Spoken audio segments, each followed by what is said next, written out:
চৌঠা অক্টোবর তাদের দুজনের প্রথম দেখা হলো। তখন বিকেল ঘনিয়ে আসছে, বাতাসে শীতের আমেজ। 10ই অক্টোবর তাদের দীর্ঘক্ষণ কথা হলো টেলিফোনে। সেদিন ছেলেটি নতুন কেনা টবে গোলাপের চারা লাগালো।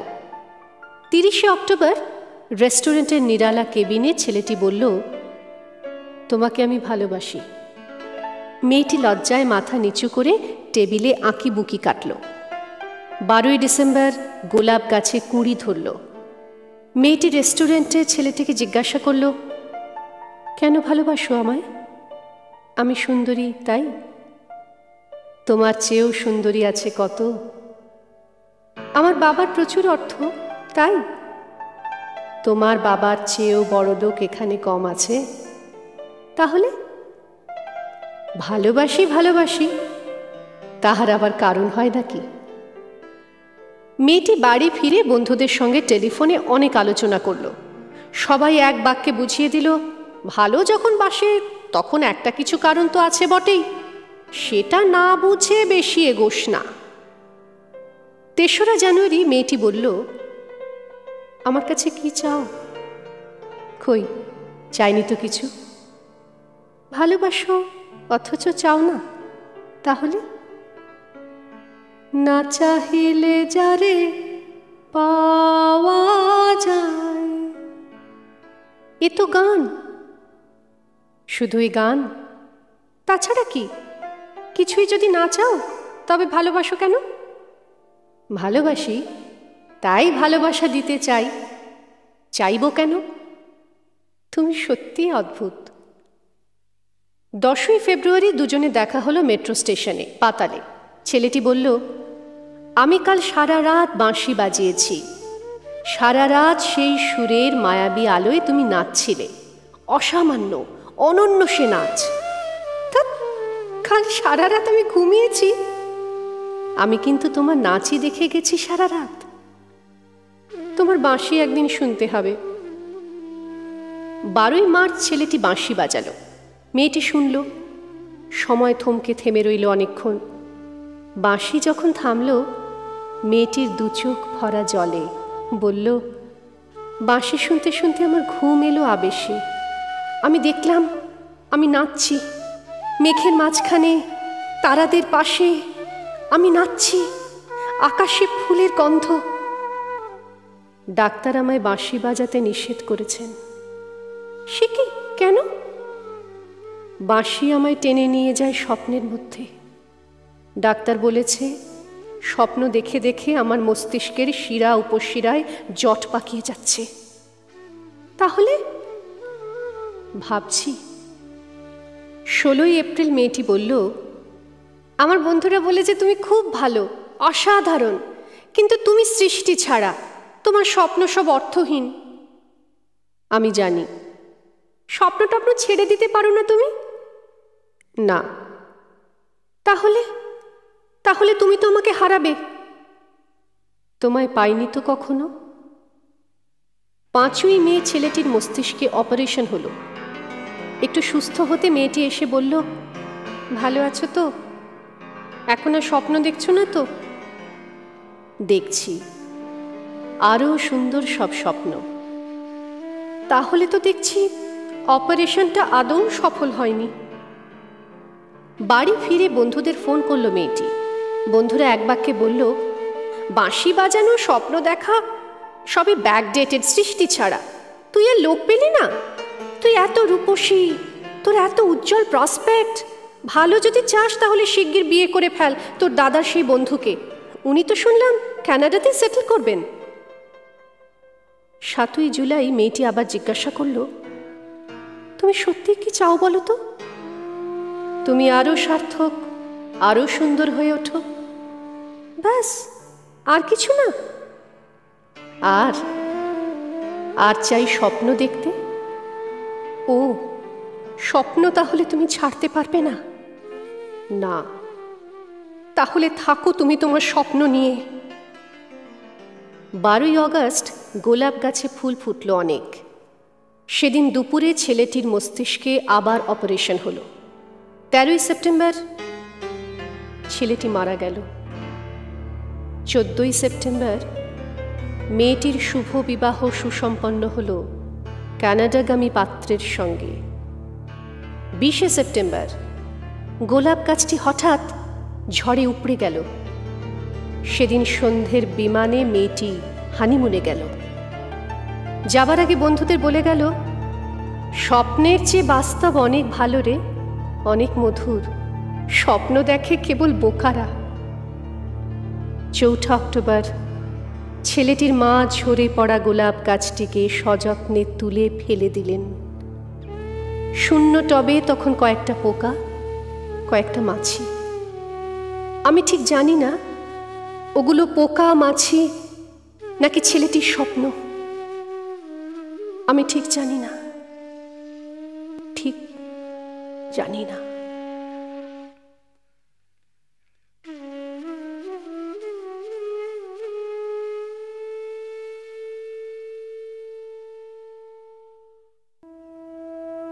সন্ন্যাসী উপগুপ্ত। মথুরাপুরীর প্রাচীরের তলে একদা ছিলেন সুপ্ত। নগরীর দ্বীপ নিবেছে পবনে, দুয়ার রুদ্ধ পৌর ভবনে।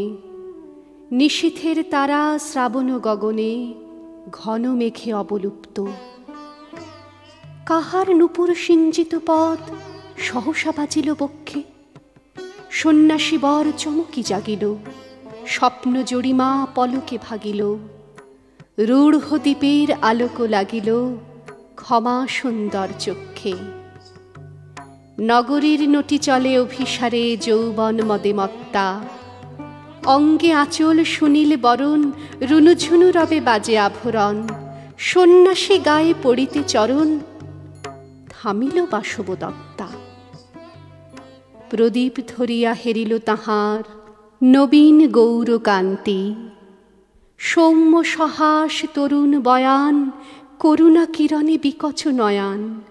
শুভ্র ললাটে ইন্দু সমান, ভাতিছে স্নিগ্ধ শান্তি। কহিল রমণী ললিত কণ্ঠে, নয়নে জড়িত লজ্জা। ক্ষমা করো মোরে কুমার কিশোর, দয়া করো যদি গৃহে চলো মোর। এ ধরণী তল কঠিন কঠোর, এ নহে তোমার শয্যা। সন্ন্যাসী কহে করুণ বচনে, ওই লাবণ্য পুঞ্জে এখনো আমার সময় হয়নি।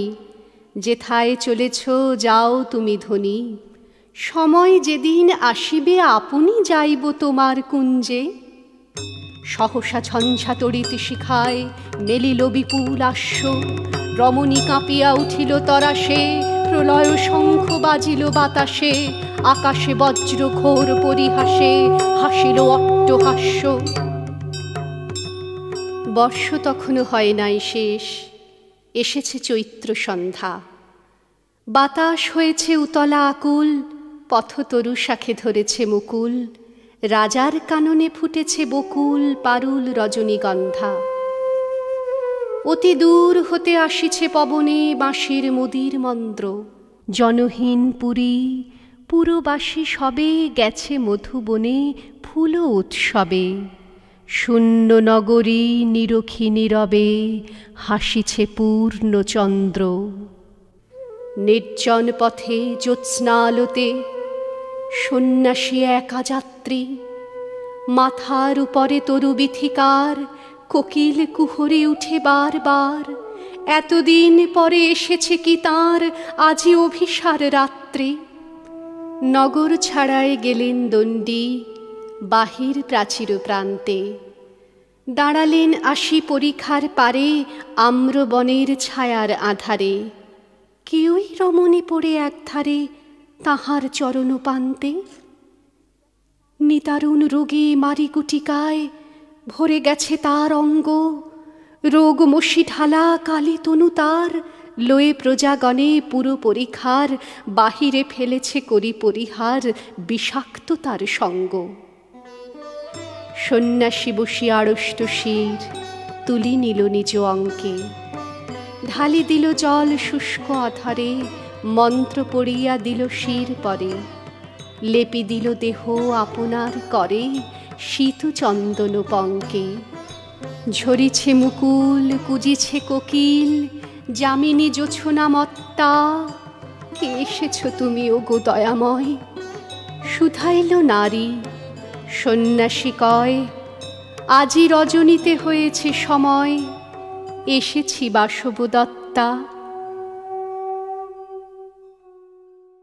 হৃদয় পানে হৃদয় টানে, নয়ন পানে নয়ন ছোটে, দুটি প্রাণীর কাহিনীটা এইটুকু বই নয়কো মোটে। শুক্ল সন্ধ্যা চৈত্র মাসে, হেনার গন্ধ হাওয়ায় ভাসে, আমার বাঁশি লুটায় ফুমে, তোমার কোলে ফুলের পুঁজি। তোমার আমার এই যে প্রণয়, নিতান্তই এ সোজাসুজি। বাসন্তী রং বসনখানি নেশার মতো চক্ষে ধরে, তোমার গাঁথা জুথির মালা স্তুতির মতো বক্ষে পড়ে। একটু দেওয়া একটু রাখা, একটু প্রকাশ একটু ঢাকা, একটু হাসি একটু শরম, দুজনের এই বোঝাবুঝি।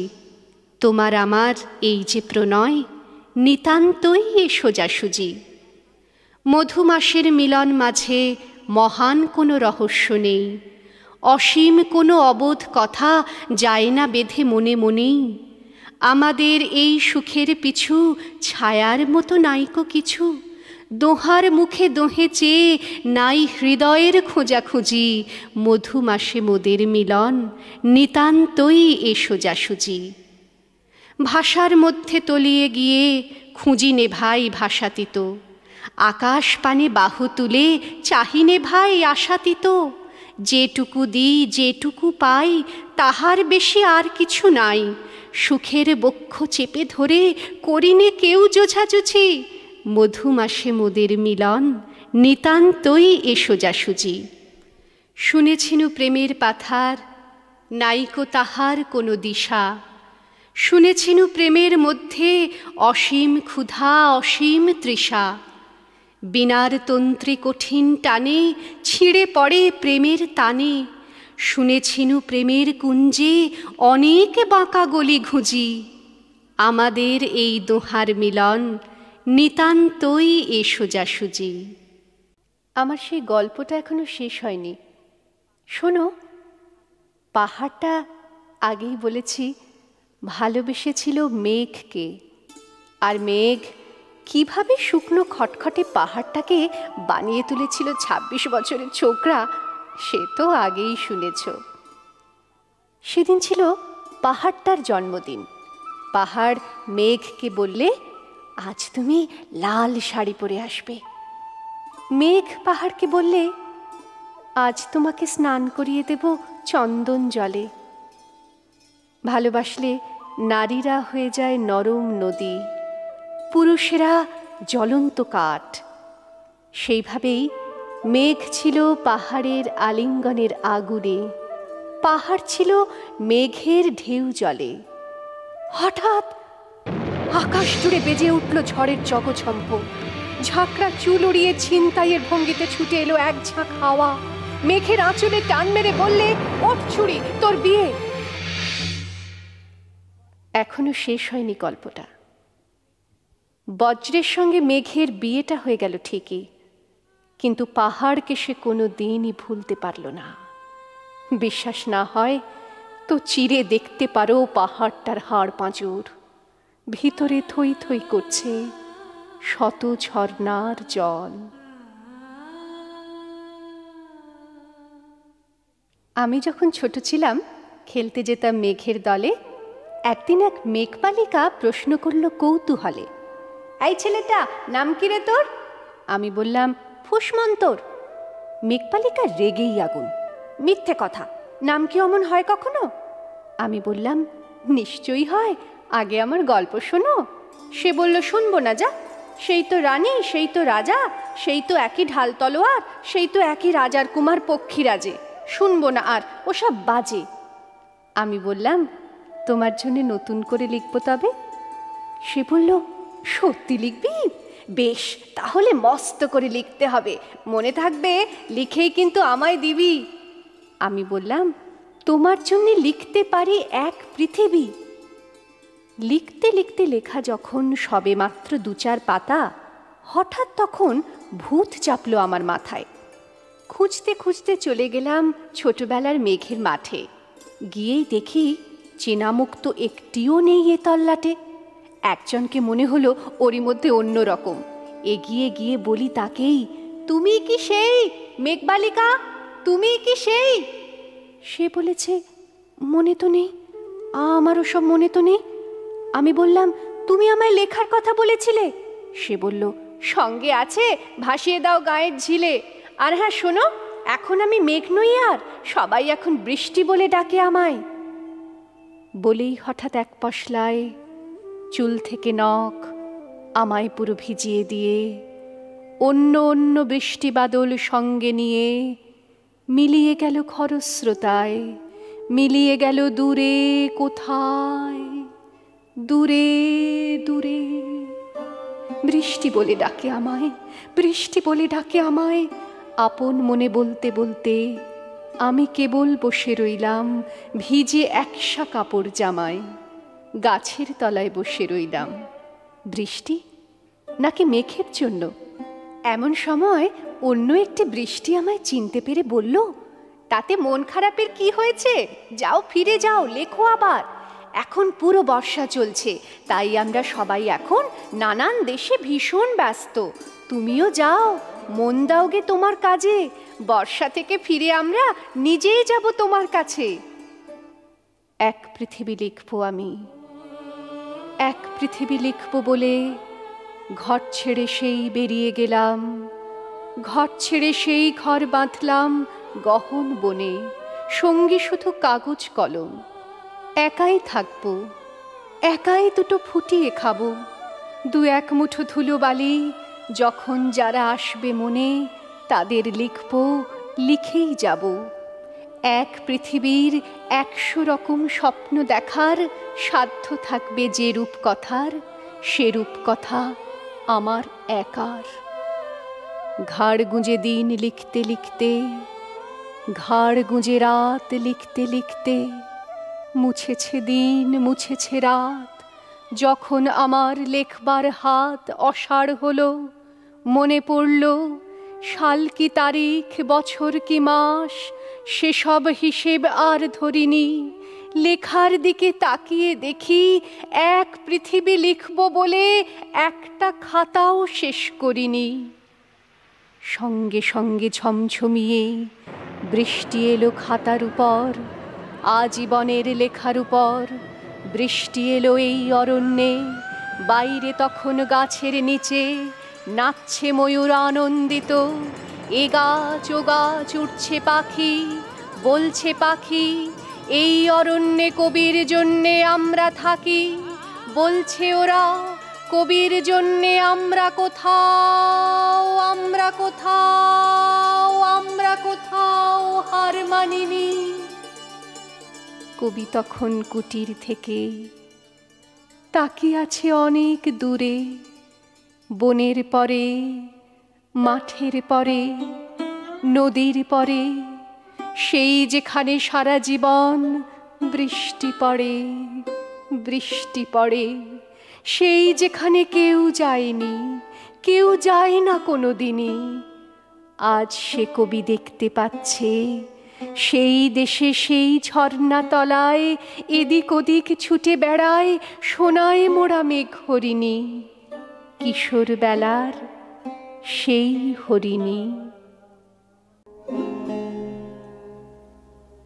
প্রভু, মিটে আছে স্বাদ এই সুললিত সুগঠিত নবনী কোমল সৌন্দর্যের। যত গন্ধ যত মধু ছিল সকলে কি করিয়াছ পান? আর কিছু বাকি আছে? আর কিছু চাও? আমার যা কিছু ছিল সব হয়ে গেছে শেষ। হয় নাই প্রভু, ভালো হোক মন্দ হোক, আরও কিছু বাকি আছে, সে আজই কি দিব। প্রিয়তম, ভালো লেগেছিল বলে করেছিনু নিবেদন এ সৌন্দর্য পুষ্পরাশি চরণ কমলে। নন্দন কানন হতে তুলে নিয়ে এসে বহু সাধনায় যদি সাঙ্গ হল পূজা, তবে আজ্ঞা করো প্রভু, নির্মাল্যের ডালি ফেলে দিই মন্দির বাহিরে। এইবার প্রসন্ন নয়নে চাও সেবিকার পানে।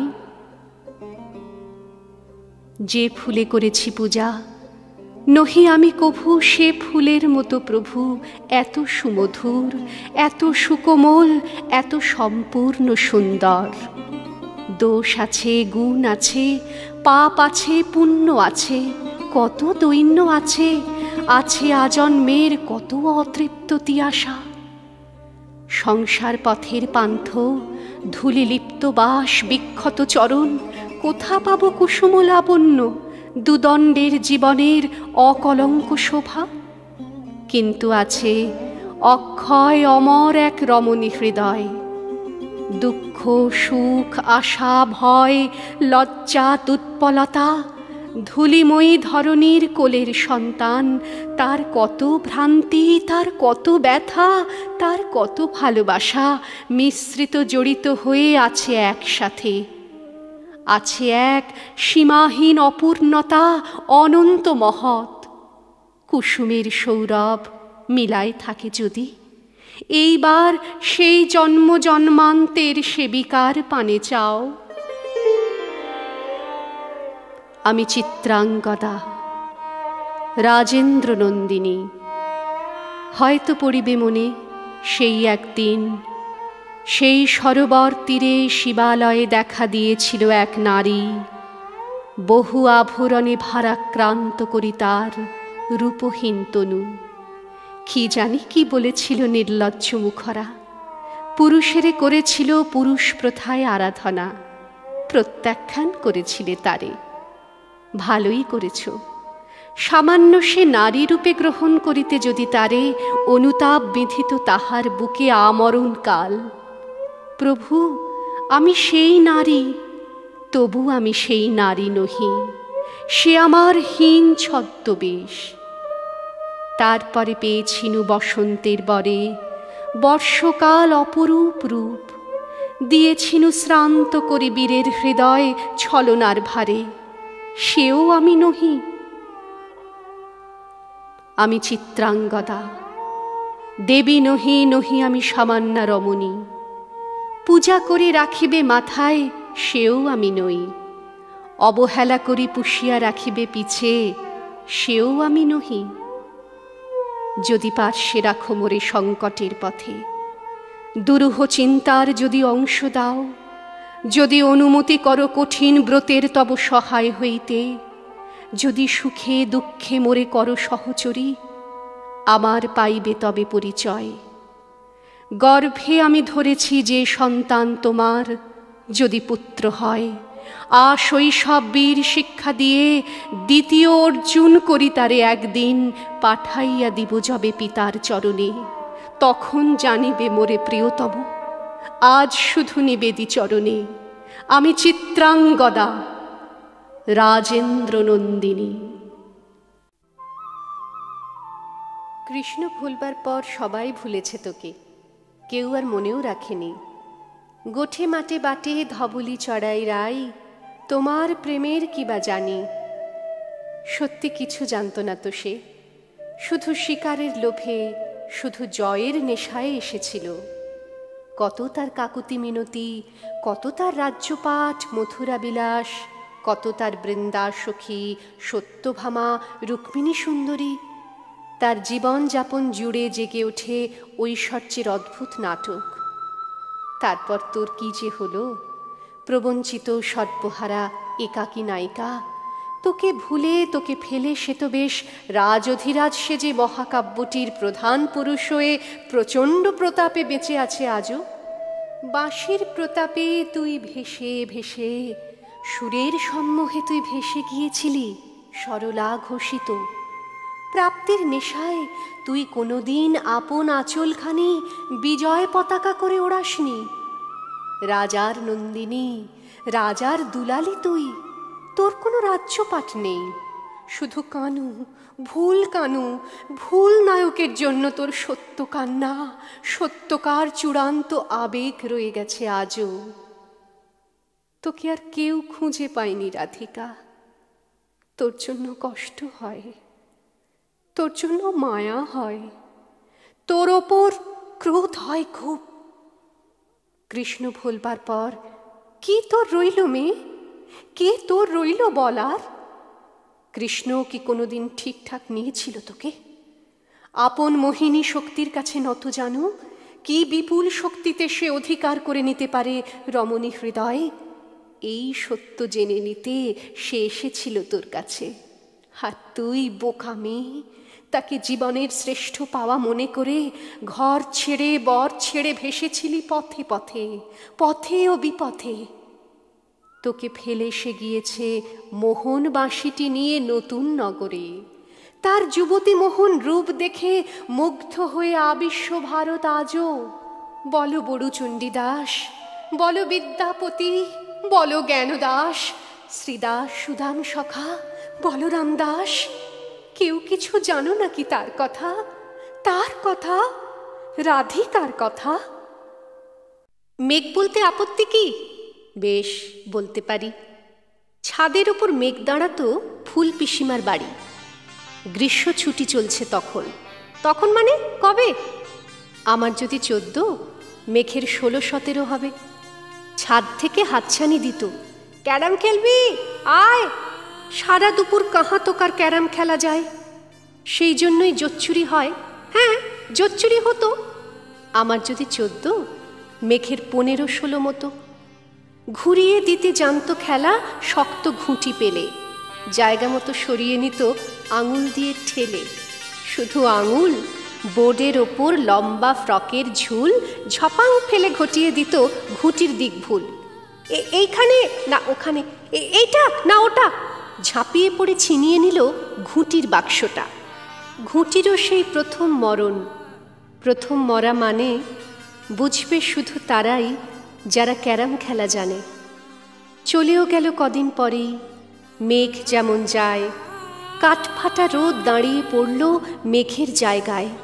খেলা শেখাও, খেলা শেখাও, হাপিত্যেশ কাক। কলসিতে ঠোঁট ডুবিয়েছিল, জল তো পুড়ে খাক। খাক হওয়া সেই কলসি আবার পরের বছর জলে ভরল কেমন তোমায়? থামো, ওসব কি কেউ বলে? আত্মীয় হয়, আত্মীয় হয়, আত্মীয় না ছাই? স্পষ্ট করে বলো এবার, সব জানতে চাই। 2-3 ক্লাসের বয়স বেশি, গ্রীষ্ম ছুটি হলে ঘুরেও গেছে 2-3 বছর, এই জানে সকলে। আজকে দগ্ধ গ্রীষ্ম আমার, তোমায় বলতে পারি। মেঘ দেখতাম ছাদের ঘরে, ফুল পিসিমার বাড়ি।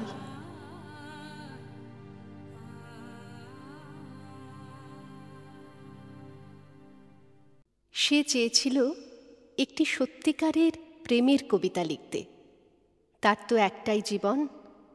মানুষের জীবনে প্রেমের চেয়ে নির্মল পিপাসার জল আর কি থাকতে পারে? সে আরও অনুভব করত প্রেমী কবিতার প্রাণ, তার শব্দ, তার ধ্বনি, তার মন্ত্র। কিন্তু তবু তার কবিতা, একটার পর একটা তার নিজের লেখা কবিতা, কি প্রেম, কি জল, এমনকি পায়ের নিচের শক্ত মাটি পর্যন্ত খুঁজে পেল না। কবিতার জন্য তার দিবস রজনীর জাগরণ, যা ছিল তার জীবনের কঠিনতম সত্য, প্রেম নয়। তাকে বারবার অপ্রেমের দারুণ আগুনে ছুঁড়ে দিয়ে বলতো, এখানেই তোর পরিশুদ্ধি। এই যে আগুন, মানুষের পৃথিবী, আগে তার খিদে মেটা। তোর সমস্ত কবিতা, তোদের সমস্ত কবিতা সে তার ক্ষুধার্ত জিভ দিয়ে চেটে খাবে। তুই মূর্খ, জীবনের পাঠ এখান থেকেই শুরু কর। দেখতে দেখতে তার কৈশোর গেল, যৌবন গেল। এখন তার মাথার সব চুল সাদা, হাতের 5 আঙুলে মাঘের শীত। মাঝে মধ্যেই রাত দুপুরে ঘুমুতে না পারার যন্ত্রণায় সে চিৎকার করে উঠত, আমি একটি প্রেমের কবিতা লিখতে চাই, মাত্র একটি প্রেমের কবিতা। আর তখনই শোনা যেত তার মাথার ভেতর, তার বুকের মধ্যে সেই কঠিন তিরস্কার, বুড়ো হয়ে গেলি, এখনো স্বপ্ন দেখছিস? দেখ, ভালো করে চেয়ে দেখ, তোর চারদিকে এখন হলুদ হেমন্তের পৃথিবী। কিন্তু তারপর কি দেখছিস? ধান কাটা হয়ে গেছে, চাষিরা ঘরে ফিরে যাচ্ছে, কিন্তু মাঝখানে ওরা কারা? দেখতে দেখতে তার পাকা ধানের হলুদ পৃথিবী খুন খারাপি লাল, লাল থেকে আগুন, আবার আগুন। আগুন, তুমি আমাকে সারা জীবন ধরে পুড়িয়েছ, কিন্তু আমি তো শুদ্ধ হলাম না, শুধু পুড়ে গেলাম। আমি সারা জীবন শুধু হাজার হাজার মানুষের দীর্ঘশ্বাস, তাদের সর্বনাশ আমার জটায় বেঁধে সরস্বতী নদীর জলে ঝাঁপ দিতে গেলাম। কোথাও তাকে খুঁজে পেলাম না। তুমি আমাকে কি জীবন শেখাও আগুন? এই কি মানুষের জীবন? তার একটি মাত্র প্রেমের কবিতা। কবিতা, তুমি এখন 3 ভুবনের কোন অতলান্ত অপ্রেমের মধ্যে ঘুমিয়ে আছো। ঘুমাও, তুমি ঘুমাও, আর আমি জেগে থাকি আর এক আরম্ভের জন্য। মৃত্যুর মুখোমুখি আমি জেগে থাকি।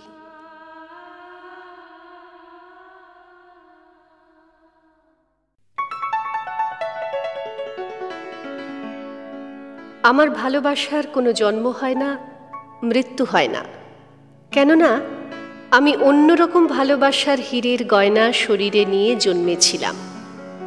আমার কেউ নাম রাখেনি 3-4টে ছদ্মনামে। আমার ভ্রমণ মর্ত থামে। আগুন দেখে আলো ভেবেছি, আলোয় আমার হাত পুড়ে যায়। অন্ধকারে মানুষ দেখা সহজ ভেবে ঘূর্ণি মায়ায় অন্ধকারে মিশে থেকেছি। কেউ আমাকে শিরোপা দেয়, কেউ 2 চোখে হাজার ছিছি, তবুও আমার জন্মকবচ ভালোবাসাকে ভালোবেসেছি। আমার কোনো ভয় হয় না। আমার ভালোবাসার কোনো জন্ম হয় না, মৃত্যু হয় না।